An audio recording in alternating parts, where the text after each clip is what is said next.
warahmatullahi wabarakatuh. Innal hamdalillah nahmaduhu wa nasta'inuhu wa nastaghfiruh wa na'udzu billahi min shururi anfusina wa min sayyiati a'malina. May yahdihillahu fala mudilla lahu wa may yudlil fala hadiya lahu. Wa asyhadu an la ilaha illallah wahdahu la syarika lahu wa asyhadu anna Muhammadan 'abduhu wa rasuluhu la nabiyya ba'dah. Qala Allah tabaraka wa ta'ala fi kitabihil karim, ya ayyuhalladzina amanu taqullaha haqqa tuqatih wa la tamutunna illa wa antum muslimun. Amma ba'd.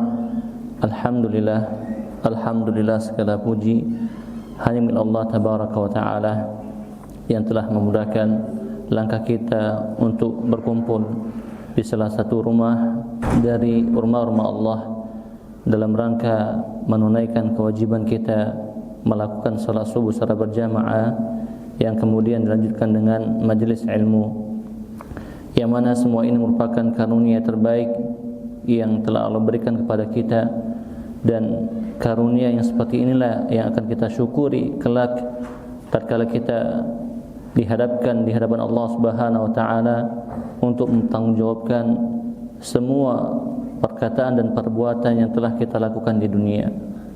Dan semoga Allah Subhanahu wa taala senantiasa melimpahkan taufik dan hidayahnya kepada kita dan memberikan keistiqomahan hingga kita kembali kepada Allah Subhanahu wa taala. Salawat serta salam semoga senantiasa tercurahkan dan terlimpahkan kepada Nabi, contoh dan panutan kita, Nabi Muhammad sallallahu alaihi wasallam, yang mana beliau sallallahu alaihi wasallam merupakan satu-satunya manusia yang wajib yang harus kita contoh, satu-satunya manusia yang kita khawatir jika kita menyelisihi beliau sallallahu alaihi wasallam maka akan rusak dunia dan akhirat kita. Adapun selain beliau sallallahu alaihi wasallam maka kita contoh, kita jadikan panutan apabila dia menjadikan Rasulullah sallallahu alaihi wasallam sebagai contoh dan panutan bagi dia. Dan dengan hal ini kita berharap pada Allah Subhanahu wa taala agar Allah Subhanahu wa taala pertemukan kita bersama beliau sallallahu alaihi wasallam di surganya kelak. Allahumma amin. Jamaah yang semoga senantiasa dirahmati oleh Allah Subhanahu wa taala, kita masih bersama kitab Ad-Da'u wa Dawa, sebuah kitab yang dikarang oleh Imam Ibnu Qayyim Al-Jauziyah rahimahullah ta'ala, yang membahas solusi dari problematika yang ada ataupun yang sering menimpa seorang hamba. Dan kita masih berada pada bab auhamu ba'din nas fid du'a, kesalahpahaman sebagian manusia di dalam memahami doa, takdir, demikian pula ampunan Allah Subhanahu wa taala. Dan pada pertemuan sebelumnya kita sudah menyebutkan bahwasanya di zaman beliau rahimahullah taala sudah didapati manusia-manusia kaum muslimin yang mereka memiliki keyakinan atau persangkaan kalau sekiranya dia melakukan perbuatan dosa, kemudian dia mengatakan astaghfirullah tanpa ada keinginan untuk meninggalkan perbuatan dosa tersebut, orang tadi mengira bahwasanya dosanya sudah diampunkan oleh Allah Subhanahu wa taala. Jadi di zaman beliau, zaman Imam Ibnu Qayyim, sudah terdapat orang-orang yang bermudah-mudahan di dalam melakukan perbuatan dosa, kemudian menutupi kesalahan mereka dengan dalil-dalil hadis ataupun Al-Quran yang mereka hafal ataupun yang mereka pelajari. Kemudian beliau juga menukilkan hal-hal yang lain yang lebih unik dan lebih aneh dari penukilan beliau yang sebelumnya. Taib. Beliau mengatakan, taib, walil juhali min hadzal darbi minan nasi fi hadzal babi gharaibu wa ajaibu. Dan orang-orang jahil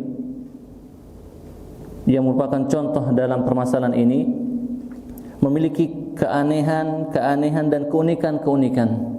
Ka qauli ba'dihim, seperti perkataan sebagian mereka, wa katsir mastata'ta minal khataya idza kana al-qudumu ala karimi, yang artinya dan perbanyaklah oleh kamu apa yang kamu mampu dari kesalahan apabila tujuanmu adalah zat yang maha mulia. Ungkapan ini seolah-olah mereka meremehkan perbuatan maksiat karena yang dimaksiati adalah Allah, zat yang maha mulia. Seolah-olah pasti akan diampunkan oleh Allah Subhanahu wa taala. Ini pemahaman yang keliru. Dan ada di zaman kita orang-orang yang seperti ini. Ada orang-orang yang seperti ini. Nas'alullaha as-salamata wa taufiqah. Wa qaulil akhari, dan perkataan yang lain yang mengatakan at-tanazzuhu minadz-dzunubi jahlun bi sa'ati afwillahi. Dia mengatakan membersihkan diri dari dosa-dosa ini merupakan bentuk kejahilan dari luasnya ampunan Allah. Jadi dia seolah-olah mengajak manusia untuk mengotori diri mereka dengan dosa-dosa secara sengaja, untuk mengetahui luasnya ampunan Allah. Ini juga kejahilan. Dan nanti akan dibahas setelahnya pada halaman 37, kaitan antara ampunan Allah dengan perintahnya. Apakah memang seperti itu kita bermudah-mudahan dalam meninggalkan perintah Allah karena luasnya ampunan Allah? Sebagaimana kita juga boleh bermudah-mudahan melakukan larangan Allah karena luasnya ampunan Allah. Seperti perkataan orang jahil ini nanti akan dibahas pada lembaran-lembaran berikutnya. Tapi orang ini ada di zaman dahulu, apalagi di zaman sekarang. Apalagi di zaman sekarang. Boleh jadi itu yang menjadikan mereka malas untuk beribadah. Yang penting saya muslim. Yang penting saya muslim. Seolah-olah tidak ada pembatal dari keislamannya. Nas'alullah salamata wa taufiqah. La haula wala quwwata illa billah. Wa qaulul akhari, dan perkataan yang lain, tarkudz dzunubi jur'atun ala maghfiratillahi wastisgharu lahu. Mereka mengatakan meninggalkan perbuatan dosa adalah bentuk kelancangan terhadap ampunan Allah dan mengecilkan hak Allah. Ini kata mereka. Meninggalkan perbuatan dosa merupakan bentuk kelancangan terhadap ampunan Allah dan merendahkan Allah. Ini juga pemahaman yang keliru. Walaupun Allah memiliki ampunan yang luas dan pemaafan yang sangat luas, maka Allah tidak paksa kita untuk melakukan perbuatan dosa. Malah perintahnya jaga diri dari perbuatan dosa. Nas'alullaha as-salamata wa taufiqah. Allah alam bisawab. Apakah mungkin di antara jamaah ada yang pernah bertemu dengan orang seperti ini? Adapun kami pribadi, ketika masih belajar dahulu di Pulau Jawa, banyak ketemu orang-orang seperti ini. Yang lisan-lisan mereka mengatakan persis seperti apa yang dikatakan oleh Syekh. Demikian pula dahulu sebelum kami safar. Ada kelompok-kelompok yang seperti ini. Kami tidak apa-apa melihat kemaksiatan. Kami tidak apa-apa melakukan kemaksiatan. Karena saya sudah seperti ini dan seperti ini. Na'udzubillahi min dzalik. Wa qala Abu Muhammad Ibnu Hazmin, dan berkata Abu Muhammad Ibnu Hazm, salah seorang ulama mazhab Zahiri yang hidup di Andalusia, Asbania di abad ke-4 Hijriyah, yang masyhur dengan kitab fikihnya Al-Muhalla. Beliau mengatakan, ra'aitu ba'dha haula'i man yaqulu fi du'a'i. Aku mendapati, aku melihat sebagian orang-orang yang seperti ini, yang gagal paham di dalam memahami luasnya ampunan Allah Subhanahu wa taala terhadap dosa-dosa mereka, sehingga mereka bermudah-mudahan melakukan perbuatan dosa ataupun tidak benar-benar bertobat pada Allah Subhanahu wa taala dari dosanya. Mereka mengatakan dalam doanya, Allahumma inni a'udzubika minal ismati, yang artinya, ya Allah, sesungguhnya aku berlindung kepadamu dari penjagaan. Maksudnya dari penjagaan terhadap perbuatan dosa. Ini tentu doa yang salah, yang muncul dari pemahaman orang yang keliru, yang salah. Nas'alullaha salamata wa taufiqah. Wa min haula'i, dan ada di antara mereka, man yata'allaqu bi mas'alatil jabari wa anna al-'abda la fi'la lahu al-battata wa la ikhtiyara. Dan ada di antara mereka orang-orang yang bergantung, menyandarkan kesalahannya kepada permasalahan jabari, yaitu suatu pendapat atau pandangan yang ada dalam sebagian kelompok kaum muslimin yang mengatakan bahwasanya manusia atau seorang hamba itu tidak ada perbuatan dan pilihan baginya dalam kehidupannya. Semua perbuatannya dan pilihannya itu murni gerakan dari Allah, termasuk juga perbuatan kemaksiatannya. Dia seperti wayang yang dimainkan oleh dalangnya, tidak ada pilihan untuk ke kanan dan ke kiri. Jadi kalau dikatakan kenapa kamu berbuat dosa, ya Allah yang menggerakkan saya berbuat dosa. Subhanallah. Dan anak ikhwan baru saja mendengarkan ucapan itu dari salah seorang orang tua yang anaknya salafi dan salah satu BKM di Masjid Sunnah, yang mereka tidak mau mengurus orang tuanya. Untuk membiayai bulan qadarullah, ayahnya tinggal semata wayang. Anaknya ada 3 di Medan ini. Untuk membiayai rumahnya saja susah. Akhirnya orang tuanya mencari tempat tinggal untuk dirinya sendiri. Dapatlah daerah Binjai sana. Ketika mau pindah pun minta tolong dibantu, tidak bisa dia meliburkan kerjaannya. Dia punya anak perempuan yang suaminya punya mobil pick up. Ketika diminta tolong, sama juga. Malah anak mengatakan, jangan ayah ganggu-ganggu suami saya. Allahu Akbar. Mereka semua berjilbab, cadaran, cingkrang. Bahkan mereka mengatakan, kami melakukan seperti ini udah ditetapkan sama Allah. Anak mikir ini belajarnya sama siapa ini? Ngajinya ke salafi. Allahu Akbar. Anak awalnya ingin ketemu, tapi karena paham karakter orang, sudahlah enggak usah lah, mending cari aman saja. Orang tuanya saja diginikan, apalagi lah awak kalau sudah sampai ikut campur ke dalam sudah. Allahu Akbar, la haula wala quwata illa billah. Dan awalnya kami kira mungkin hanya sekadar simpati dan tinggal di lingkungan komunitas. Ternyata setelah kami selidiki benar, ikhwan kajian. Bahkan ikut di dalam kestrukturan BKM. Allahu Akbar. Anda tidak tahu apakah antum mengenalnya atau tidak. Dan Anda tidak tahu juga bagaimana kondisi bapak itu. Usianya sudah 72 tahun. La haula wala quwata illa billah. Tidak ada pekerjaannya dan seterusnya.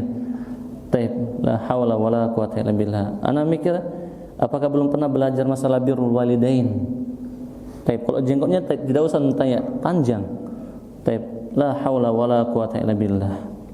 La haula wala quwata illa billah. Jadi masalah ilmu dengan amal itu bukanlah suatu hal yang lazim. Tidak melazimkan orang yang berilmu langsung baik amalannya, tidak.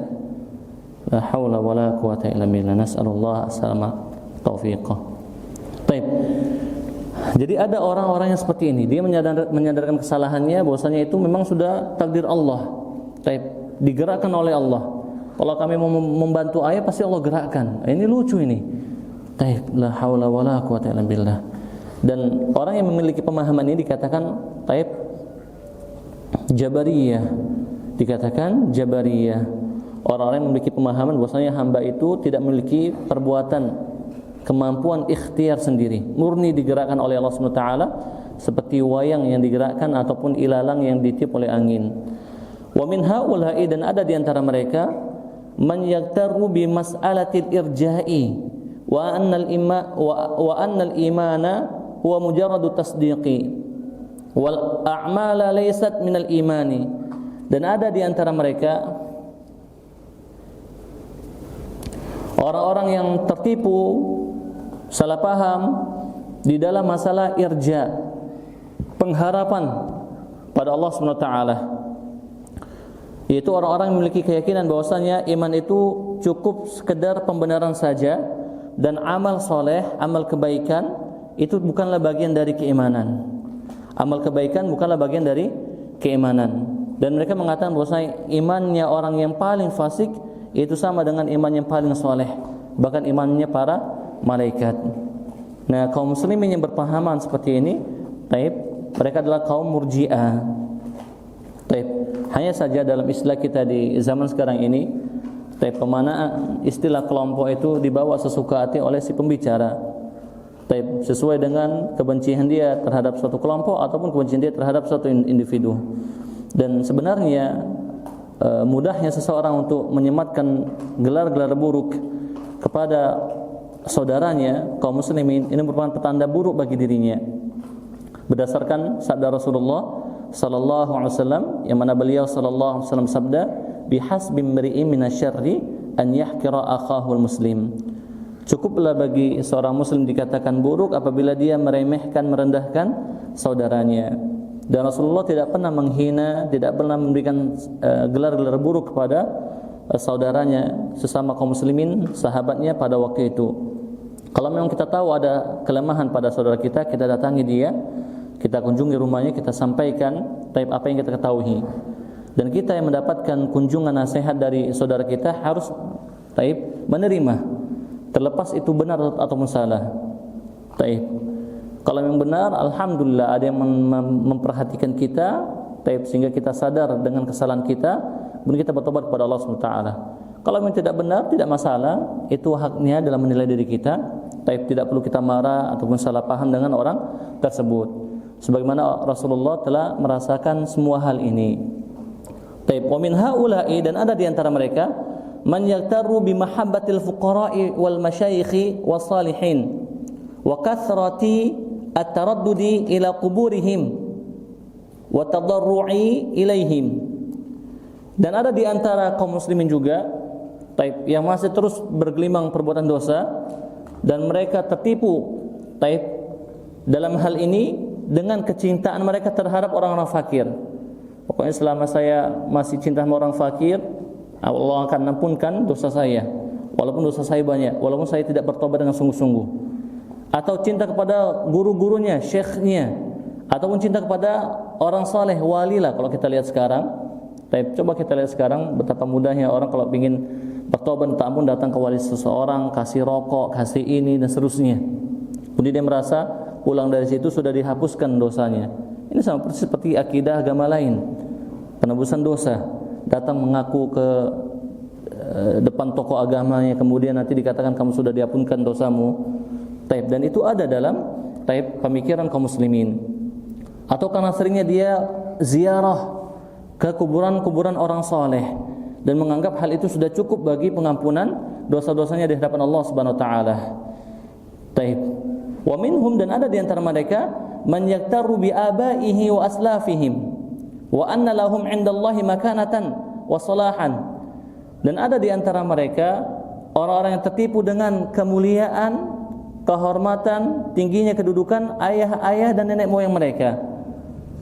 Dan bahwasanya mereka, ayah-ayahnya, nenek moyangnya itu memiliki kedudukan, kesolehan di sisi Allah Subhanahu wa taala. Ini Syekh atau Imam Ibnu Qayyim benar-benar mengupas semua pemikiran kaum muslimin di zamannya, dan ternyata sampai zaman sekarang pun masih ada orang-orang seperti ini. Saya keturunan ini, saya keturunan ini. Subhanallah, subhanallah. Saya keturunan ini dan seterusnya. Jadi mereka merasa karena dia keturunan ini dan itu, maka dosanya akan mudah diampunkan oleh Allah Subhanahu wa taala. Padahal dalam hadis yang sahih, Rasulullah SAW bersabda mendekati akhir-akhir kehidupannya, beliau memanggil kerabat-kerabatnya, kemudian beliau bersabda, "Ya Fatimah binta Rasulillahi, wahai Fatimah putrinya Rasulullah, salini ma syi'ti, mintalah kepadaku sekarang di dunia, la ughni anki minallahi syai'an, sesungguhnya aku tidak bisa memberikan manfaat bagimu di hadapan Allah sedikit pun pada hari kiamat." Itu Rasulullah ngomong kepada anak kandungnya, bukan cucu-cucunya lagi, tapi kepada anak kandungnya. Rasul mengatakan, "Ya Fatimah binta Rasulillah sallallahu salini ma syi'ti, la ughni anki minallahi syai'an." Demikian pula beliau sebutkan lagi pamannya, "Ya Abbas, ya Safiyah." Beliau minta, kalau sekarang iya aku masih bisa memberikan manfaat, tapi kalau sudah di akhirat, sebagaimana firman Allah dalam surah Al-Infitar, Allah Subhanahu wa taala berfirman di akhir surah Al-Infitar, "Wal amru yauma idzin lillah." Wal amru yauma idzin lillah. Dan urusan pada waktu itu murni kembali kepada Allah Subhanahu wa taala. Allah yang memberikan manfaat. Allah yang bisa memberikan manfaat kepada seseorang terhadap orang lain. Yauma la tamliku nafsun li nafsin syai'a wal amru yauma idzin lillah. Pada hari yang seseorang tidak bisa memberikan manfaat kepada orang yang lain sedikit pun, wal amru yauma idzin lillah, dan urusan pada waktu itu kembali kepada Allah Subhanahu wa taala. Taib. Jadi itu ikhwan, walaupun kita diperintahkan oleh Al-Qur'an, demikian pula hadis untuk berteman dengan orang-orang yang soleh, tapi jangan bergantung sama mereka. Tapi bergantunglah kepada Allah Subhanahu wa taala. Harus cerdas kita. Yang bisa menyelamatkan diri kita hanya perbuatan kita. Bukan orang lain. Antum baca surah Abasa wa Tawalla. Yauma yafirul mar'u min akhihi wa ummihi wa abihi wa sahibatihi wa banihi. Likulli imri'in minhum yauma idzin sya'nu yughni. Dari orang-orang terdekat kita saja kita lari. Dari ayah kita, ibu kita, anak kita, saudara kita, istri kita. Apalagi dari teman-teman. Tapi Ustaz hadisnya ada memberikan syafaat orang soleh. Iya, itu setelah izin dari Allah. Tapi ketika dibangkitkan kita dari hari kiamat, semuanya takut. Huru-hara yang sangat besar. Nafsi-nafsi. Bahkan Nabi sendiri nafsi-nafsi. Ingat kisah awal mula syafaatul uzmah. Ketika suruh umat mendatangi Nabi Adam agar memohon kepada Allah untuk disegerakan perhitungan kepada mereka. Nabi Adam mengatakan nafsi, idhab ila Nuh, diriku. Pergi kepada Nabi Nuh, seorang nabi, subhanallah, Abul Bashar, la haula wala quwata illa billah. Kemudian kita dengan pedenya tatkala kita sudah mengenal manhaj salaf, alhamdulillah, kemudian kita merasa sudah pasti masuk surga, la haula wala quwata illa billah. Nas'alullah as-salamata wa taufiqah. Atau kita merasa karena kita dekat sama ustadz, atau bahkan karena kita merasa ustadz, atau merasa anaknya ustadz, anak kiai, anaknya apa lagi, Habib, Gus dan semisalnya, anaknya ulama, tidak ada jaminan. La haula wala quwata illa billah. Kemudian beliau mengatakan, wa minhum man yaltaru bi anna Allah azza wa jalla ghaniyun an 'adzabihi wa anna 'adzabahu la yazidu fi mulkihi syai'an wa rahmatuhu la yanqusu min mulkihi syai'an. Dan ada di antara mereka orang-orang yang tertipu, yang tetap melakukan perbuatan dosa, subhanallah, kemudian menyandarkan atau bersandar kepada apa yang mereka yakini bahwasanya Allah itu maha kaya, tidak butuh untuk menghadap saya. Apa untungnya Allah menghadap saya, katanya. Allah menghadap saya tidak akan menambah kemuliaan kerajaannya. Subhanallah, ini lancang sekali. Dan rahmat Allah, kalau Allah berikan pada saya itu tidak akan mengurangi kerajaannya. Kemudian dia mengatakan, dan aku mengharapkan rahmat Allah. Ingat ikhwan, kalau ucapan ini diucapkan disertai dengan tobat nasuha, meninggalkan perbuatan dosa, maka benar. Tapi kalau ini diucapkan ana muttarrun ila rahmatihi, saya membutuhkan rahmat Allah tapi dia tetap melakukan perbuatan dosa, dengan kesadarannya, dan tidak ada keinginan untuk benar-benar sungguh-sungguh untuk meninggalkan perbuatan dosa tersebut, apalagi menyesalinya, maka itu adalah keterpedayaan, ketertipuan. Karena kita tahu taubat itu harus disertai dengan rukun-rukunnya yang lain. Selain ikhlas, dia meninggalkan perbuatan dosanya, dia menyesalinya dan menggantinya dengan perbuatan baik atau perbuatan saleh. Nah, dia mengatakan, dan aku membutuhkan rahmat Allah. Masya Allah, kayaknya baik orang ini, masih mengharapkan rahmat Allah. Tapi kondisinya tadi mengharapkan rahmat Allah sementara dia mendurhakai Allah, tidak mau taat kepada Allah. Wa huwa aghnal aghniya, dan Allah adalah zat yang maha kaya. Nah, dengan persangkaan ini dia menganggap Allah akan mengampuninya dengan tanpa memohon ampun atau bertaubat dari kesalahannya. Tapi bisa jadi nggak Ustaz dia diampuni oleh Allah Subhanahu wa taala? Itu haknya Allah Subhanahu wa taala. Tapi hukum asalnya kalau memang dia benar dalam taubatnya, dia akan meninggalkan perbuatan dosa dan kemaksiatannya. Bukan hanya sekedar mengatakan aku butuh rahmat-Mu ya Allah. Kan Allah sudah katakan di akhir surah Al-Ankabut, Allah berfirman, walladzina jahadu fina lanahdiyannahum subulana wa innallaha la ma'al muhsinin. Dan orang-orang yang, subhanallah, apalagi surah Al-Ankabut itu diawali dengan firman yang berisi ujian terhadap kejujuran, keimanan seorang hamba. Tadi Allah berfirman, walladzina jahadu fina lanahdiyannahum subulana wa innallaha la ma'al muhsinin. dan orang-orang yang bersungguh-sungguh mencari jalan kami, maka kami akan tunjukkan jalan-jalan kami kepadanya. Dan kami benar-benar bersama orang-orang yang muhsin. Muhsin ini apa ikhwan? Orang yang merasa diawasi oleh Allah, orang yang berbuat baik pada hamba-hamba Allah. Dua sifat ini. Jadi muhsin itu bukan hanya orang yang baik pada manusia, tapi dia merasa dekat dengan Allah. Sebagaimana tafsiran ihsan pada hadis Jibril. Taib al-ihsanu taib an ta'budallaha ka'annaka tarahu fa illam takun tarahu fa innahu yaraka. Ihsan itu adalah engkau beribadah kepada Allah seolah-olah engkau melihat Allah, dan jika kamu tidak bisa melakukannya atau merasakannya, taib, maka yakinlah bahwasanya dia melihatmu. Taib, ini. Dan ini disebutkan di akhir surah Al-Ankabut, yang mana dalam surah Al-Ankabut di awalnya Allah berfirman, ahasiban nasu ayyutraku ayyaqulu amanna wa hum la yuftanun. Apakah manusia itu mengira mereka akan dibiarkan mengatakan saya sudah salafi, saya sudah beriman, dan mereka tidak diuji? Taib. Wa laqad fatanna alladziina min qablihim fala ya'lamanna Allahu alladziina shadaqu wa la ya'lamanna al-kadzibin. Dan sungguh benar-benar kami telah menguji orang-orang sebelum mereka, maka kami meyakini dengan pasti, mengetahui dengan pasti mana orang-orang yang jujur dalam ucapannya dan keimanannya, dan mana orang-orang yang berdusta. Ini kita yang khawatir ikhwan sekalian. Ketika Allah sudah berikan kita hidayah, taib, Allah uji kita mana orang-orang yang benar-benar mensyukuri hidayah Allah Subhanahu wa taala. Mana orang-orang yang taib cuma pandai beromong besar. Semuanya ikhwan. Semuanya. Dulu kita mengharapkan pingin punya masjid.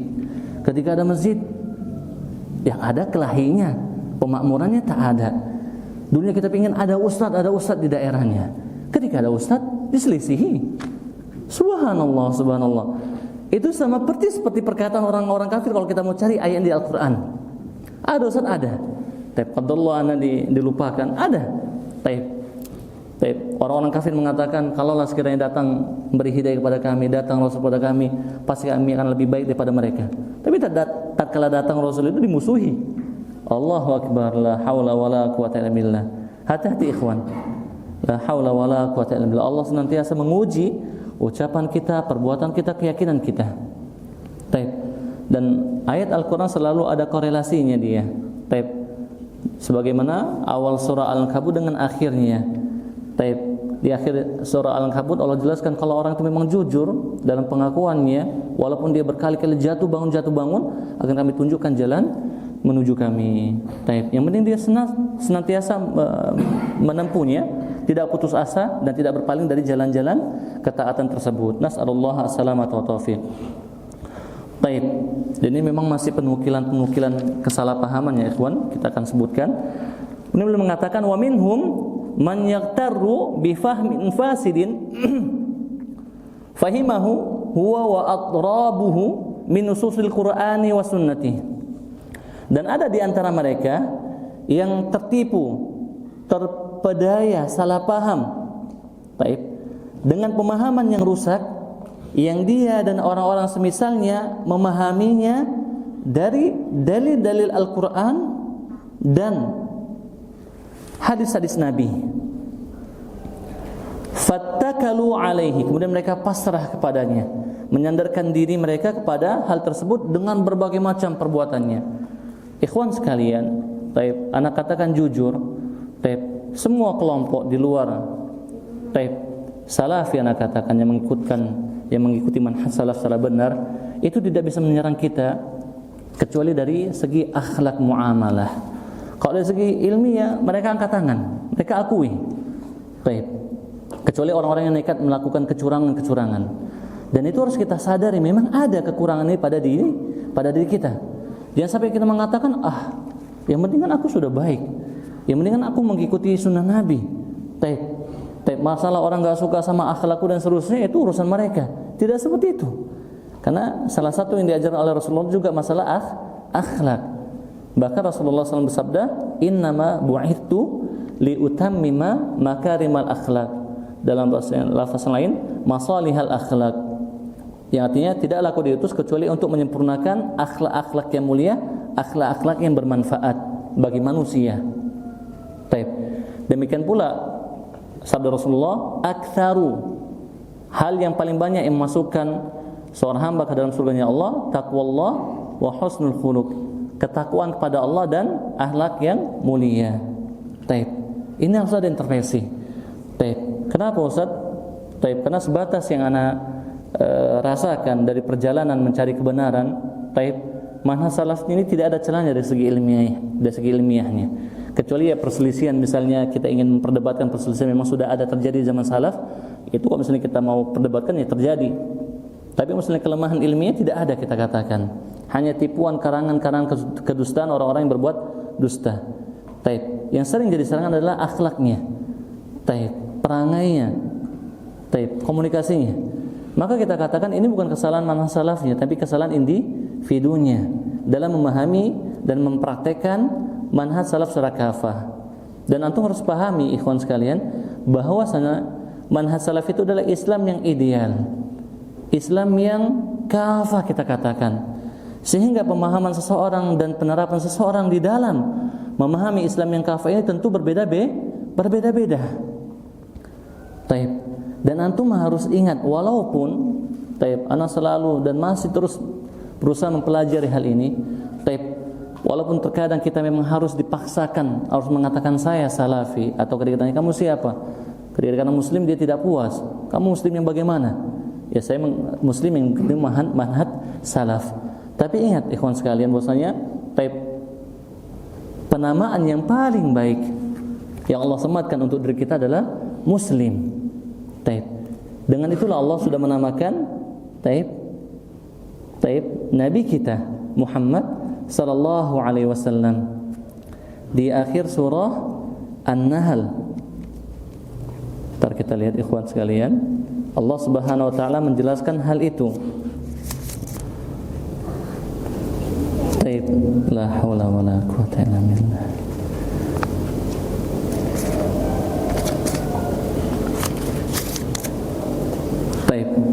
Salahnya di akhir surah Al-Hijr, Al-Hajj, Allah berfirman, wajahadu fillahi haqqa jihadi, dan berjihadlah kalian di jalan Allah dengan sebenar-benar jihad semuanya, baik itu jihad di medan perang atau jihad dalam artian mujahada fil ibadah, fil muamalah, fi ta'allumi ilmi dan seterusnya. Huwa jtabakum wa ma ja'ala 'alaikum fid din min haraj, dialah yang telah memilih kalian, dan dia Allah tidak menjadikan di dalam agama kalian sesuatu yang menyulitkan kalian. Millata abikum Ibrahim, yaitu agama ayah kalian Ibrahim. Huwa sammakumul muslimina min qabl wa fi hadha, dia yang telah menamakan kalian dengan muslim, taib, min qabl, dari zaman sebelumnya, wa fi hadha, dan pada umat ini. Dan antum sedangkan lihat tafsirnya, ulama tafsir berbeda pendapat. Ada lafaz huwa sammakum, huwanya ini domainnya kembali ke siapa? Ke Nabi Ibrahim atau kembali kepada Allah? Taib. Kembali kepada Nabi Ibrahim atau kembali kepada Allah? Dia telah menamakan kalian dengan muslim, taib, min qabl wa fi hadha. Taib. Dan kebanyakan para ulama taib mengembalikan domainnya kepada Allah. Karena Allah sebutkan Nabi Yusuf muslim, Nabi Yakub muslim, Nabi Ishaq Ayub muslim. Taib, Nabi Isa juga muslim. Subhanallah, subhanallah. Dan ini yang kita jaga. Dan tatkala antum membawa semangat ini, antum akan mudah untuk berdakwah. Antum akan mudah untuk berdakwah. Taib. Kita jadikan manhaj salaf itu sebagai metode dakwah kita, patokan cara beragama, berpikir, beribadah, bermuamalah kita. Bermuamalah juga Ustaz, iya. Taib. Kemudian kita dakwakan kepada kaum muslimin. Kalau memang mereka tidak mau dikatakan kajian manhaj salaf atau kajian sunnah, silakan kajian Islamiyah dan seterusnya, tidak masalah. Tapi yang penting mereka dekat dengan Allah Subhanahu wa taala. Yang penting mereka mau salat tunduk beribadahnya kepada Allah Subhanahu wa taala, dan mereka tidak salah paham dengan Al-Qur'an dan hadis-hadis yang mereka pelajari. Kenapa Ustaz? Karena ada orang-orang yang salah paham dengan Al-Qur'an dan hadis yang mereka pelajari. Tidak hanya di zaman kita, di zaman para sahabat pun juga ada yang salah paham. Hadis yang masyhur, la tusalluna illa fi bani Quraidah. Para sahabat terpecah kepada dua pemahaman. Demikian pula hadis firman Allah SWT, wa kulu washrabu hatta yatabayyana lakumul khaytul abyadu minal khaytil aswadi minal fajr. Taib. Dan makan minumlah kalian sampai jelas bagi kalian antara benang putih dan benang hitam, yaitu fajar. Sahabat Adi bin Hatim beliau menggantungkan benang putih dan benang hitam di jendela beliau, dan beliau masih makan dan minum sampai jelas warna putih dan hitam dari benang tersebut.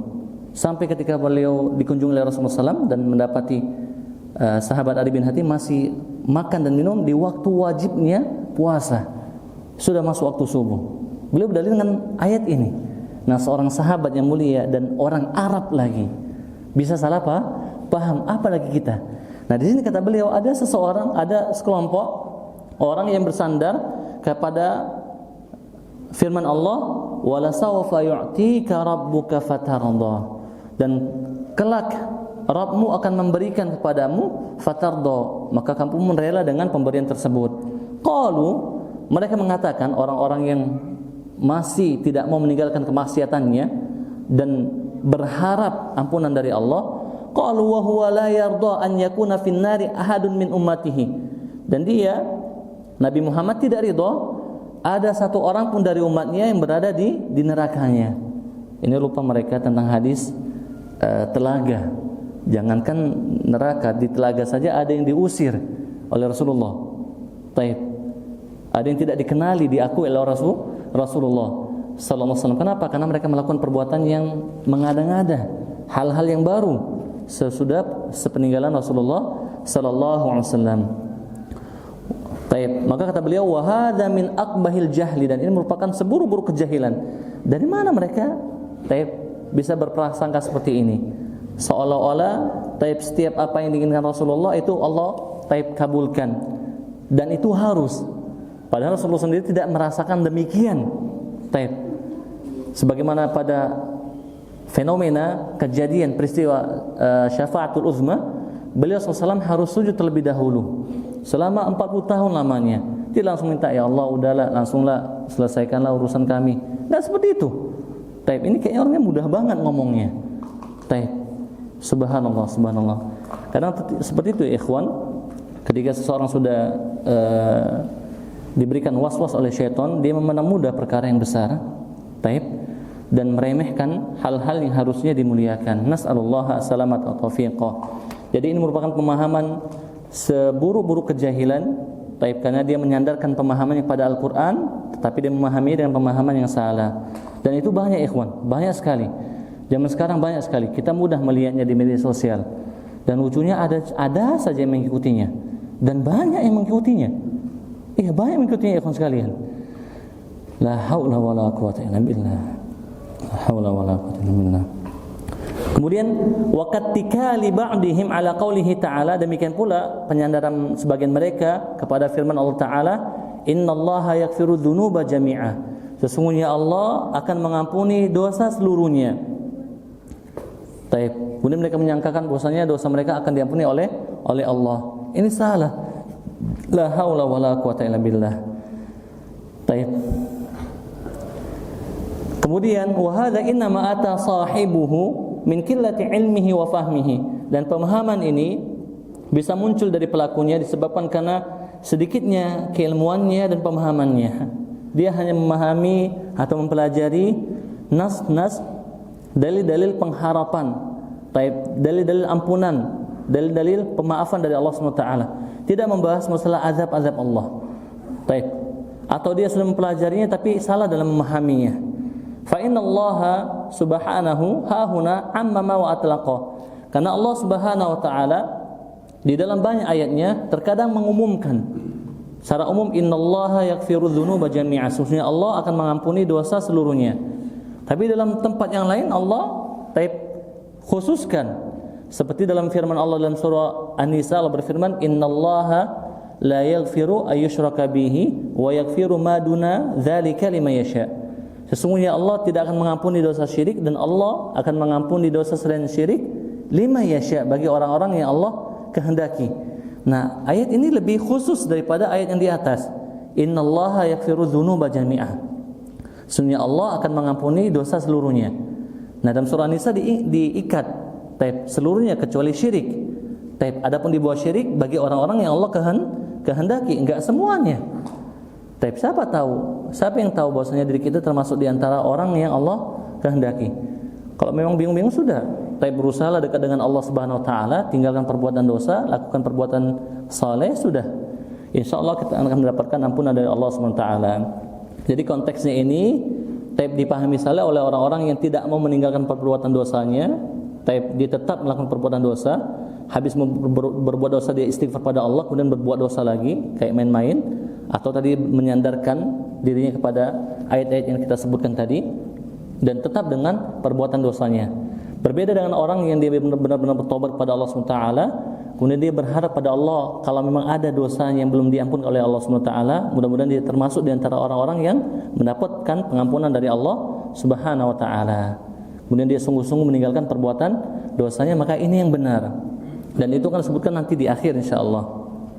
Kemudian beliau sebutkan juga qattirari ba'dil juhali biqaulihi ta'ala, seperti ketertipuan sebagian orang-orang yang jahil terhadap firman Allah Subhanahu wa taala, ya ayyuhal insanu ma gharraka bi rabbikal karim.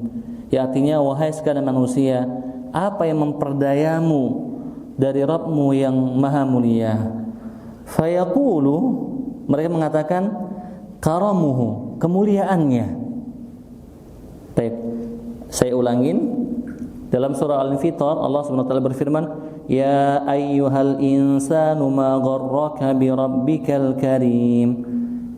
Ayat ini firman ini Allah sampaikan kepada hamba-hamba yang berbuat dosa. Baik, kemudian Allah mengatakan, kenapa kalian kok sampai berbuat dosa? Apa yang bisa memalingkan kalian dari Rabb kalian yang maha mulia? Baik, maka mereka mengatakan karamuhu, kemuliaannya. Seolah-olah kemuliaan Allah yang menjadikan mereka berbuat dosa. Mereka berbuat dosa karena ingin mengharapkan kemuliaan dari Allah, ampunannya dan seterusnya. Ini salah. Yang membuat kita berbuat dosa adalah hawa nafsu kita, syaitan. Coba cek semua ikhwan. Ketika kita berbuat dosa, kira-kira apakah kita memang mengharapkan kemuliaan dari Allah, atau memang karena hawa nafsu kita? Jawabannya karena hawa nafsu kita. Kita nggak jujur. Dan ini salah. Waqad yaqulu ba'duhum, dan sebagian dari mereka berkata, innahu laqana al-muqtarra hujjatahu wa hadza jahlun qabihun. Dan sebagian mereka mengatakan Allah SWT sudah menyebutkan di dalam ayat yang mulia ini hujjah, apa hujjah ya? Dalil bagi orang yang tertipu, ketika mereka lalai dari Allah Subhanahu wa taala. Ketika mereka lalai dari Allah Subhanahu wa taala. Tadi mereka orang-orang yang jahil memahami bahwasanya dalam ayat ya ayyuhal insanu ma gharraka bi rabbikal karim, ini seolah-olah ayat pujian bagi mereka. Sehingga mereka mengatakan kemuliaanmu ya Allah. Kemuliaanmu lah yang telah menjadikan kami lalai dari dirimu sehingga kami berbuat maksiat. Ini kacau ini. Wa hadza jahlun qabihun, kata Syekh. Dan ini merupakan kejahilan yang sangat buruk. Kok bisa-bisanya dipahami seperti ini? Antum mungkin yang pernah membaca buku sufi ya, tasawuf ya, itu asli kayak gini pemikirannya. Otak kita dibuat musing-musing. Kok bisa dipahami kayak gini ya? Nanti kita bilang pening bilang mereka, kamu yang belum bisa memahaminya. Ya alhamdulillah.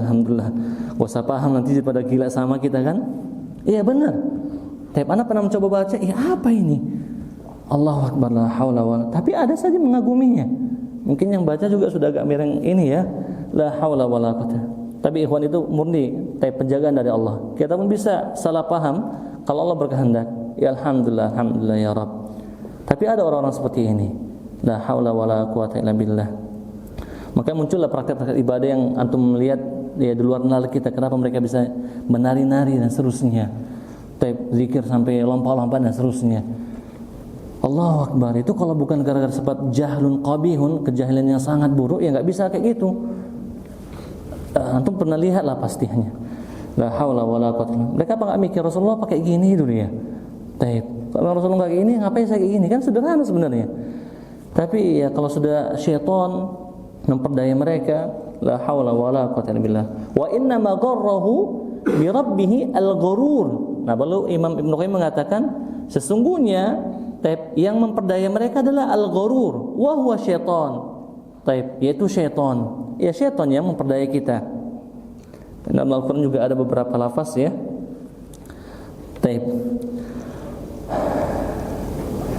Wa nafsuhu al-ammaratu bisu. Selain syaitan juga ada peranan dirinya atau nafsunya yang senantiasa cenderung mengajak kepada keburukan. Wa jahluhu dan kejahilannya, wa hawahu dan hawanya. Allah alam bisawab. Jadi 4 hal ini yang menjadikan manusia terpedaya sehingga tidak mau taat kepada Allah yang maha mulia, yang maha dermawan. Harusnya kalau misalnya kita sama orang yang baik, kita malah sopan sama dia. Ini sudahlah dia baik, dia kasih kita, dia kasih kebaikannya, kita malah kurang ajar sama dia. Dia masih juga baik sama kita. Ini Masya Allah. Tapi kalau manusia ngelihat orang kayak gini makin ngelunjak, pasti akan ditinggalkan. Makanya Allah mengatakan, ya ayyuhal insanu ma gharraka bi rabbikal karim. Wahai manusia, kenapa kamu kok udah dibaikin tetap juga ngelunjak, enggak mau taat? Apa sih yang buat kau itu enggak mau tunduk taat kepadaku? Ini syaitan, jiwa yang senantiasa mengajak kepada keburukan, kejahilannya dan juga hawa nafsunya. Nas'alullah as-salamata wa taufiqah. Wa ta subhanahu bilafzin, dan Allah Subhanahu wa taala dalam ayat mulia ini mendatangkan namanya Al-Karim. Wa huwa as-sayyidu asy-syaridul 'azimu. Al-muta'u alladhi la yanbaghi al-iktiraru bihi wa la ihmalu haqqihi. Dalam ayat mulia ini Allah tidak mengatakan ya ayyuhal insanu ma gharraka bi rabbikal aziz. Ya ayyuhal insanu ma gharraka bi rabbikal qawi. Tidak. Ya ayyuhal insanu ma gharraka bi rabbika dzil quwwatil matin. Tidak, tapi pakai sifat karim. Wahai manusia, kenapa kok kamu bisa dilalaikan dari Rabbmu yang maha mulia, maha dermawan?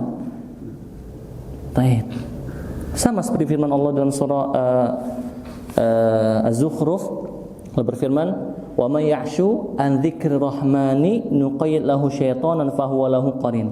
Barang siapa yang lalai dari mengingat Ar-Rahman, zat yang maha penyayang. Ini zat yang maha penyayang bisa. Di situ dengan lafaz Ar-Rahman. Wa may ya'shu an dzikrillahi, tidak. Kalau bisa Allah sebutkan, bisa Allah sebutkan, tapi kurang tepat.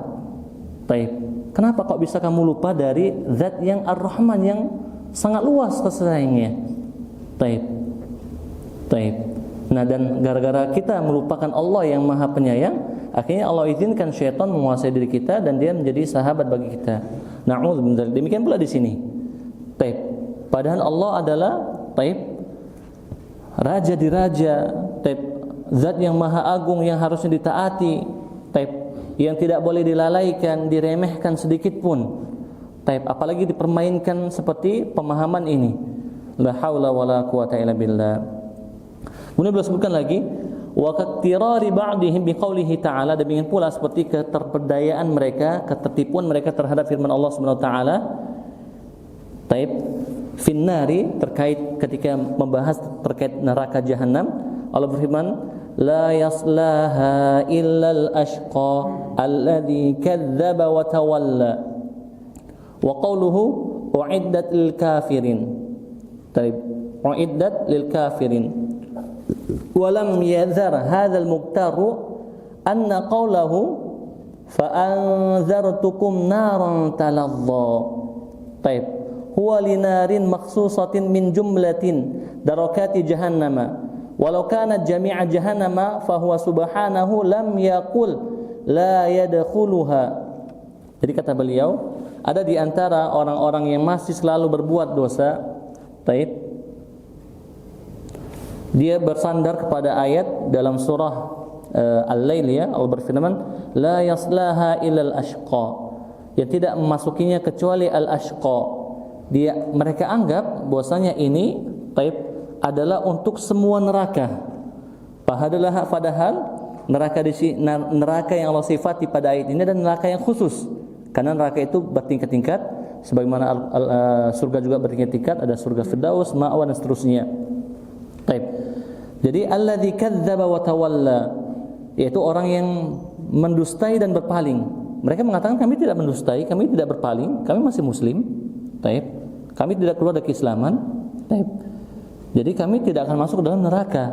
Nah, dikira mereka ini neraka yang umum, padahal ini merupakan neraka yang khusus.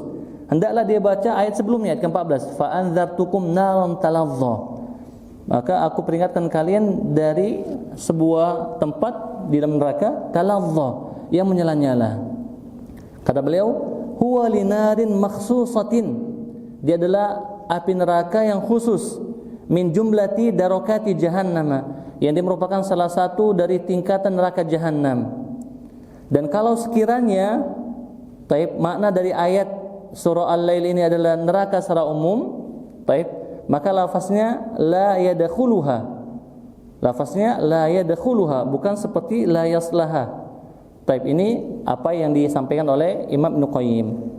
Jadi beliau masih berbicara taib terhadap sebagian kaum muslimin yang salah paham, masih berbuat dosa dan berlari dengan Al-Qur'an. Maksudnya mereka akan aman-aman saja, tidak akan masuk dalam neraka selagi mereka masih dalam keadaan muslim.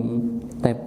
Nas'alullah salamat wa taufiq. Dan ini bukan orang sembarangan, karena dia paham Al-Qur'an dan bisa berusaha berdalil. Artinya apa? Orang-orang yang adalah sedikit menghadiri kajian atau majelis ilmu di zamannya beliau. Dan di zamannya beliau itu tidak mudah orang untuk mempelajari majelis ilmu, dan sedikit orang yang menghadiri majelis ilmu. Tidak seperti sekarang, sarana belajar itu banyak. Sehingga di zaman dahulu benar-benar manusia itu terkotak, terbagi. Ada yang dikenal ma'ruf dengan taib semangatnya, ihtimamnya, perhatian terhadap ilmu, dan ada memang orang awam, taib orang yang memang disibukkan dengan dunianya, pekerjaannya. Karena pekerjaan zaman dahulu taib harus safar, pergi ke sana dan seterusnya. Tidak seperti zaman sekarang. Taib.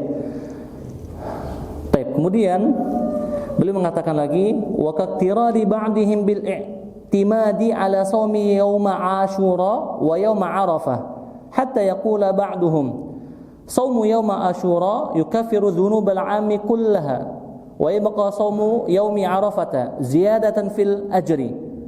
طيب. Dan kata beliau, ada di antara mereka yang tertipu dan bersandar dengan pahala balasan dari puasa Asyura, puasa Muharram, Taib 10 Muharram, dan puasa Arafah yang baru saja kita lalui. Hatta yaqula, sehingga dia mengatakan, Taib, puasa Muharram, taib itu pahalanya taib menghapuskan dosa 1 tahun yang telah lalu.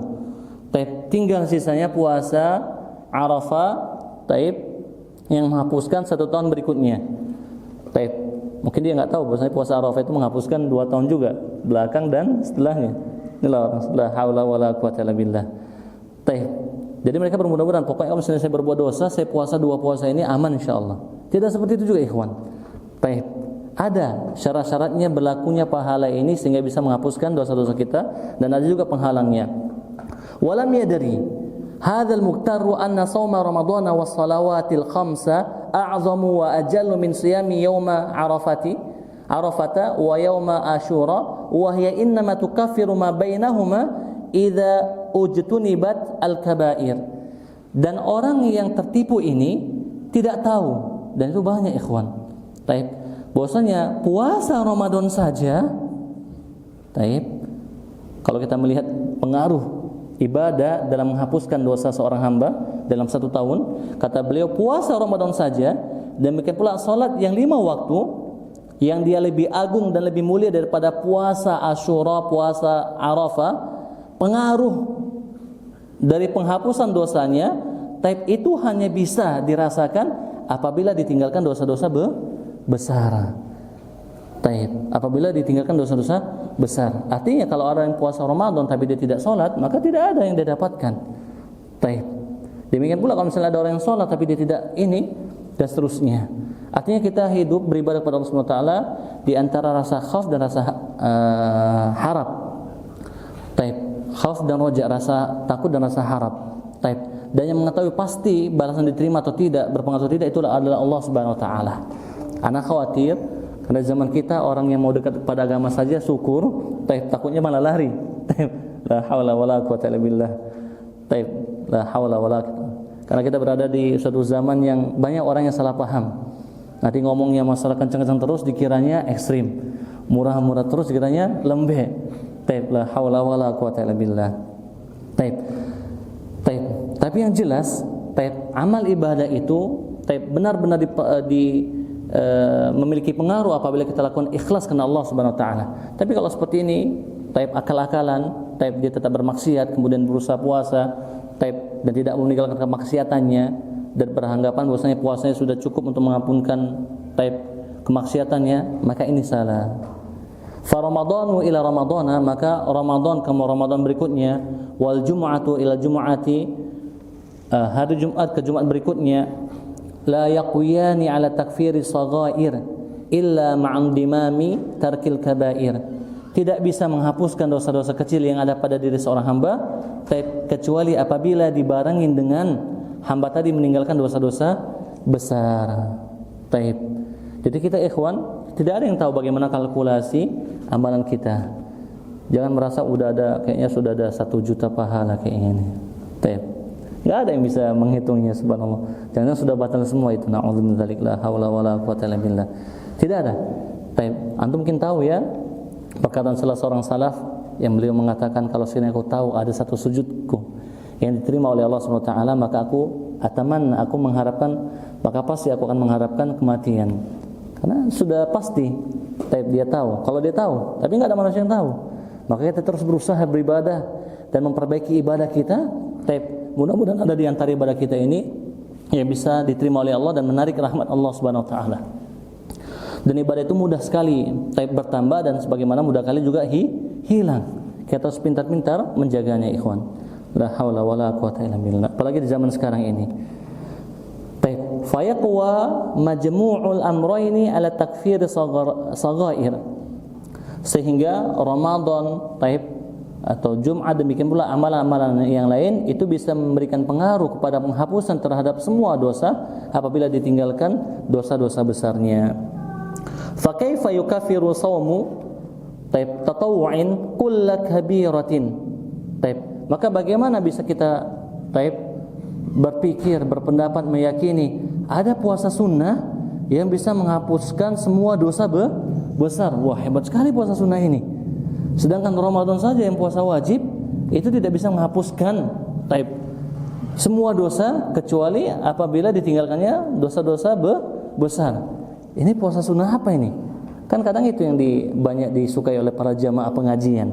Amalan yang ringan bisa menghapuskan semua dosa.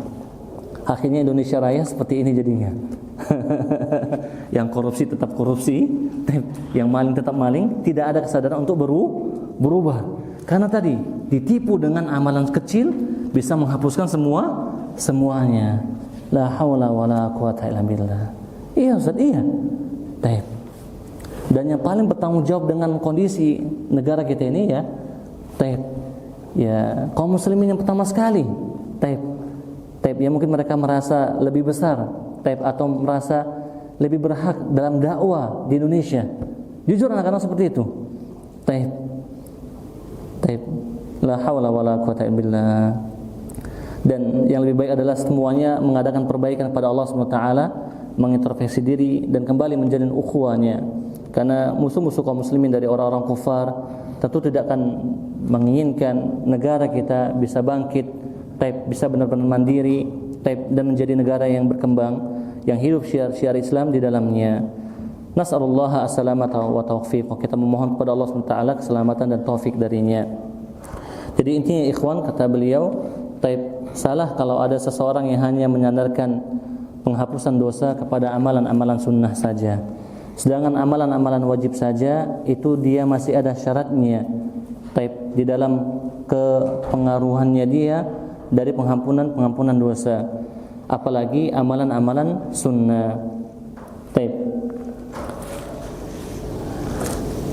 Hal ini senada dengan firman Allah Subhanahu wa taala dalam surah An-Nisa. Allah berfirman, "In tajtanibu kaba'ira ma tunhauna anhu nukaffir 'ankum sayyi'atikum." Yang artinya, jika kalian meninggalkan dosa-dosa besar, maka yang telah dilarang kalian darinya, maka kami akan hapuskan dari kalian dosa-dosa kecil kalian. Dosa-dosa kecil kalian. Ini nas yang paling tegas. Bahwasanya pengampunan dosa itu ada kaitannya, ada hubungannya, ada aturannya. Tidak langsung dihapuskan demikian. Taib, dan itu hak Allah Subhanahu wa taala. Hak Allah Subhanahu wa taala, dan kita tidak ada yang bisa memastikannya. Dan kita tidak ada yang bisa memastikannya. Siapapun dia, satu orang pun tidak ada yang bisa memastikannya. Taib. Sebagaimana kita tidak bisa memastikan ibadah kita yang tadi baru saja kita lakukan diterima oleh Allah Subhanahu wa taala. Tidak ada. Sebagaimana kita tidak bisa memastikan kita juga termasuk orang soleh, orang baik, sudah beriman dan bertakwa, tidak ada. Tapi kita berusaha untuk memiliki sifat-sifat orang bertakwa, memiliki sifat-sifat orang yang beriman. Taib. Dan oleh karena sebab itu, ikhwan, tercela sekali orang-orang yang ujub, yang sombong. Taib. Karena mereka lupa bahwasanya mereka bukan siapa-siapa. Taib. Dan mereka tidak tahu tentang kadar dirinya. Taib. Kalau mereka tahu tentang kadar dirinya, mereka tidak akan sombong, tidak akan ujub terhadap dirinya sendiri. Makanya ada ucapan salaf, rahimallahu imra'an arafa qadra nafsihi. Semoga Allah merahmati taib seseorang yang tahu tentang kapasitas dirinya. Taib. La haula wala quwwata illa billah. Fa'ulimu, kata beliau, maka diketahui taib dari ayat yang mulia ini bahwasanya Allah Subhanahu wa taala mengkaitkan penghapusan dosa-dosa kecil dengan meninggalkan dosa-dosa besar.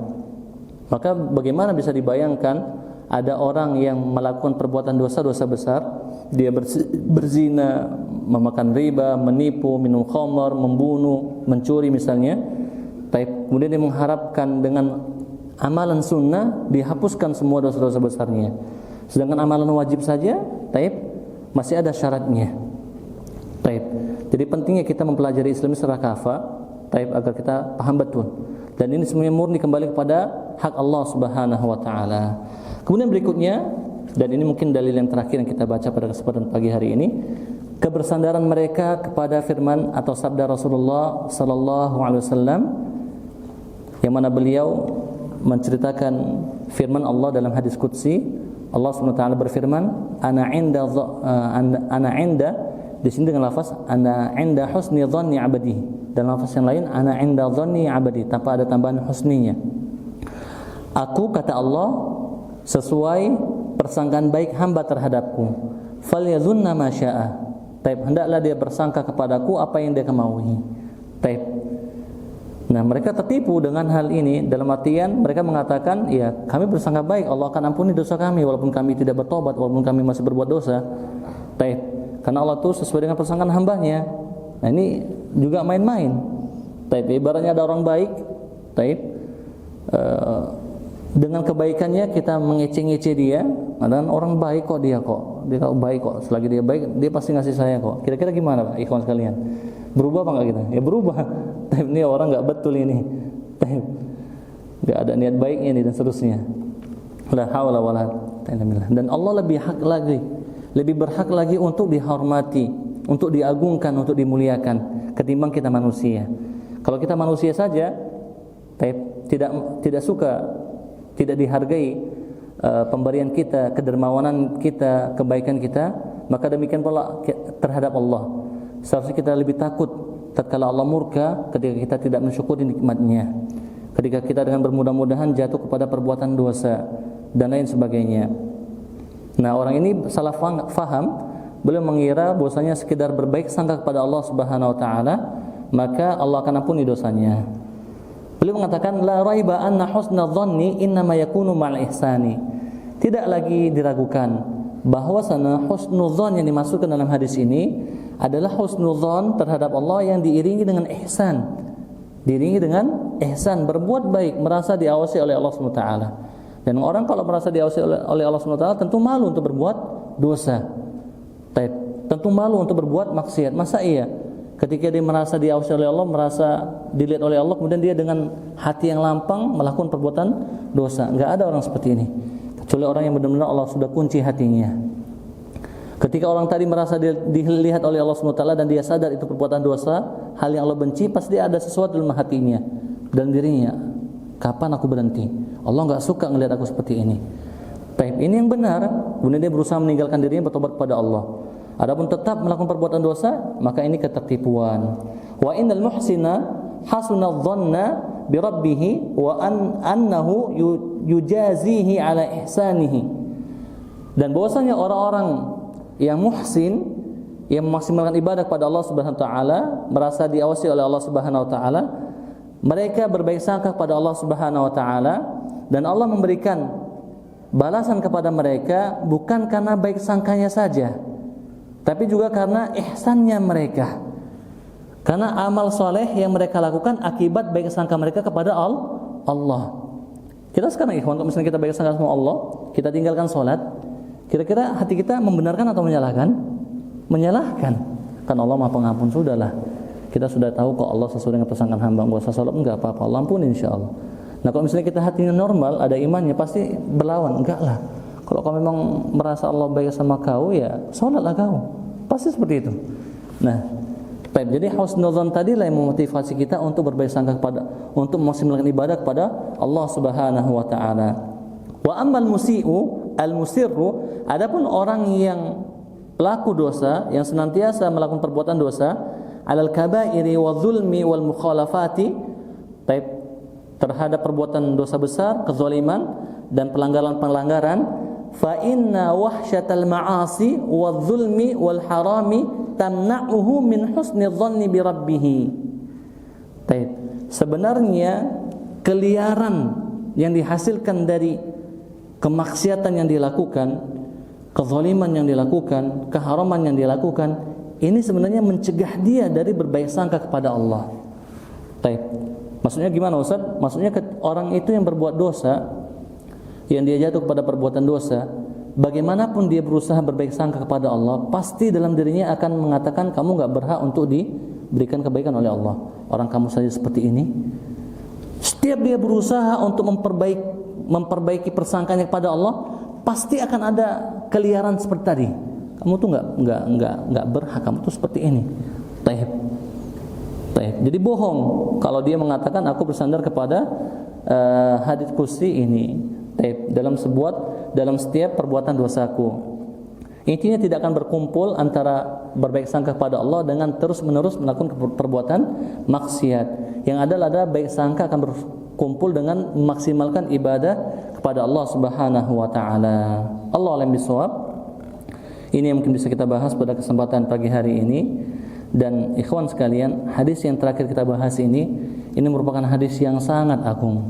Hadis yang sangat agung.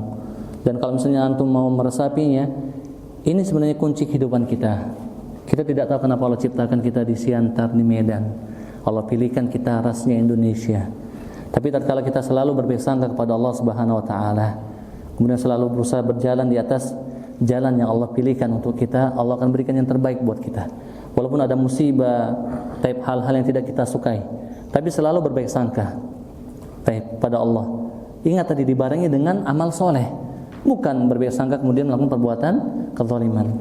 Karena kalau misalnya kita jujur, karena keyakinan kita inilah, persangkaan baik kita kepada Allah inilah yang menjadikan kita mendapatkan hal-hal yang kita sangkakan kepada Allah Subhanahu wa taala. Ala kulli hal. Ya, kami kemarin mendapatkan kabar gembira ya, ada salah seorang mahasiswa kita yang Allah mudahkan untuk masuk ke jenjang S2 di Madinah. Setelah beliau menyelesaikan ibadah hajinya, padahal pada bulan yang lalu, 1 bulan yang lalu sudah ada pengumuman dan nama beliau tidak ada. Tapi beliau berbaik sangka. Beliau paksakan untuk tetap melakukan ibadah haji pada bulan ini dengan harapan Allah berikan kebaikan-kebaikan. Ketika selesai ibadah haji muncul pesan dalam HP-nya, ternyata muncul namanya lagi tambahan. Ada tambahan kuota untuk jenjang magister. Akhirnya pun beliau diterima di jenjang magister tanpa beliau sangka-sangka. Beliau kira bakalan enggak bisa lagi menetap di Madinah. La haula wala quwwata illa billah. Dan teman kita ini masyaallah, beliau ini dalam kehidupannya banyak mendapatkan kemudahan-kemudahan. Padahal beliau bukanlah anak ustaz, bukanlah hidup lingkungan ustaz kita katakan, bahkan lingkungan al-bid'ah kita katakan. Tapi tatkala memang Allah sudah pilih seseorang, Allah mudahkan dia menempuh jalan hidayah tadi. Dan akibat husnuzannya, dia seorang yatim, tidak punya ayah dari kecilnya. Hanya ibunya yang membesarkannya. Alhamdulillah. Seperti itu ikhwan, kita harus menjalani kehidupan kita. Kita harus yakin dengan apa yang Allah tetapkan. Kita harus yakin walaupun ada musibah, kita yakin ini yang terbaik. Taib. Harus benar-benar kita jalani dengan penuh sabar, apalagi keridhaan. Taib. Makanya Rasulullah saling mengucapkan alhamdulillahi ala kulli hal ketika beliau mendapatkan musibah. Taib. Dan kita tidak tahu dan jangan pernah menerka-nerka apa yang ada di hadapan kita. Serahkan kepada Allah Subhanahu wa taala. Karena Allah ketika sudah menciptakan kita, Allah sudah atur semuanya. Yang kita lakukan adalah berusaha semaksimal mungkin menempuh jalan-jalan sebab-sebab yang halal. Di antaranya sebab yang paling bermanfaat adalah doa kepada Allah Subhanahu wa taala. Tapi kemudian kita pasrahkan takdir kita kepada Allah Subhanahu wa taala. Mungkin ada hal yang kurang jelas atau yang ditanyakan terkait pembahasan kita pada pagi hari ini. Kami berikan kesempatan kepada ikhwan untuk bertanya. La haula wala quwwata illa billah. Silakan Pak. Di luar tema Pak ya. Silakan Pak. Bisakah kita mengkodo sholat witir dan bagaimana caranya kalau bisa? Baik. Dalam sebuah riwayat Rasulullah SAW pernah melakukan hal itu Pak. Baik. Beliau melakukan itu riwayatnya Ibunda Aisyah radhiyallahu taala anha. Baik. Tatkala beliau dalam safarnya, dan salat witir merupakan salat sunnah yang dijaga oleh Rasulullah SAW baik dalam keadaan mukim ataupun dalam keadaan safar. Ketika beliau terlalaikan dari melakukan salat witir malam hari, beliau melakukan atau mengqadanya di pagi hari dan menggenapkan salat tadi. Beliau lakukan menjadi 12 rakaat. Bagaimana lakukannya? Sudah lakukan saja. Niatkan saja sebagai ganti atau qada dari witir kita. Dan ini benar-benar bagi orang-orang yang sudah menjaga witirnya. Paham Pak ya? Agar kita tidak bermudah-mudahan pula dalam mengqada dan seterusnya. Tapi kalau memang kita memperhatikan kita selama apakah 3 tahun, 5 tahun, bahkan 10 tahun mungkin sudah Allah mudahkan merutinkan amaliyah ini, kemudian kita satu hari terlalaikan, misalnya satu malam karena sakit dan seterusnya, bisa diqadha di siang harinya. Dan beliau mengqadanya 12 rakaat karena beliau biasa melakukan witir 11 rakaat. Misalnya kita biasanya 3 ya sudah 4. Tapi misalnya biasanya 5 ya 6. Paham Pak ya? Baik. Jadi mesti 12 ya Pak? Iya, nggak mesti 12. Beliau 12 gara-gara kebiasaannya 11 seperti itu. Kan kalau misalnya itu jadi timpang Pak. Kita biasanya malamnya 3 atau 5 lah. Siangnya 12 nanti malah jadi futur kita jadinya. Capek kali jadinya. Baik. Alhamdulillah wala quwwata illa billah. Baik, mungkin ada lagi yang lain ikhwan? Baik. Baik, kalau memang tidak ada alhamdulillah. Alhamdulillah. Ada lagi Pak? Silakan Pak. Kapan saja? Baik, di waktu duha Pak. Waktu duha. Iya, di waktu duha.